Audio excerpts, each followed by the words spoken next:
Kaip pakeisti darbalaukio foną į jūsų pageidaujamą nuotrauką. Norint pakeisti darbalaukio foną į jūsų pageidaujamą nuotrauką, spaudžiam dešinį pelės mygtuką, pasirenkam funkciją ypatybės, spaudžiam antrą auselę darbalaukis, tada spaudžiam mygtuką naršyti, susirandam savo pageidaujamą nuotrauką arba paveikslėlį, kurį norime uždėti ekrano fone.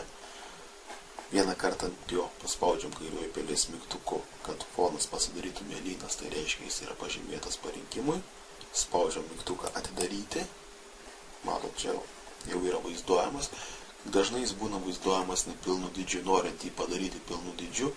Ties padėtis spaudžiame kairį pelės mygtuką ant šitos mėlynos rodiklytės, kad iškristų sąrašas žemyn, pasirinkimų sąrašas. Renkamės funkciją ištempti, kuri padidina paveikslėlį per visą ekraną. Spaudžiam taikyti ir gerai. Jūsų nuotrauka ant ekrano sėkmingai uždėta.